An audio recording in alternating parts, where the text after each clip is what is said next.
Og han har sett det minst for åkene fylkja, at jeg vil trygg for ena, at det versk som Jesus Kristus har gjort, at vi nå kunne kallas bøten Abrahams.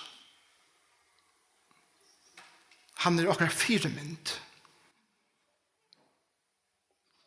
Og til sier Paulus, ena for en, at det skila lest. Jeg vender seg til lovartseldom. Vi kunne ikke blanda lov og nøye sammen, da det kommer til rattforskjering. Loven sier, gjer hettar. Nøyen sier, Kristus har langt gjørst alt. Loven krever versk som mennesker skulle gjøre. Nøyen tror at det versk som Jesus langt har gjørst nok. Og godt. Loven sier det krøv som mennesker skulle luka. Nøyen viser av lyftene som mennesker bare skulle trykva. Loven minner oss nå av at vi er træler i husen. Nøyen minner oss nå av at vi er døter og sinner heima i hus. Elsker søvnene som Anne Graham Lotz forteller da hun kommer hjem til pappa som Billy Graham. Han sier at vanlige standa ørenek folk her nere ved Porstre arman kan køyra ned her som husen i er. Nek folk stande her og vilja standa ved skilton, kunne vi snakka med Billy Graham, vi har spurningar spyrjan og alt mulig, folk stande her, men Porsche sender fire. Så sier hun, men da jeg kommer i mine biler, og køyra ned i sin tone, og til suttja nummerplaten av mine biler, så vil det trusna knøtt, og Porschene åpna seg. Og jeg kan køyra beint inn til Babba. Og det er det som nøyen gjør.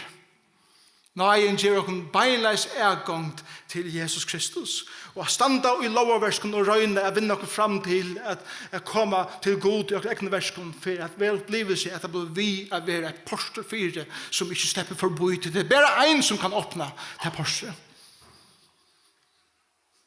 Og det er feiren. Da han ser de som har tro av Jesus Kristus er ergången pura fri til ham. Du måste holde fast i hesens sannleiken. Og det heter at tess betur du kommer å kjenne til sjølvan som fullt elskar han og fullt godteknan av god. Tess meir først du at njøta det fralse som god er vi sett til en ui. Og tess meir til å njøta det fralse som god har vi sett til en ui. Tess meir først å få ein og fire at han har et underfullt endamål vid tøyne liv.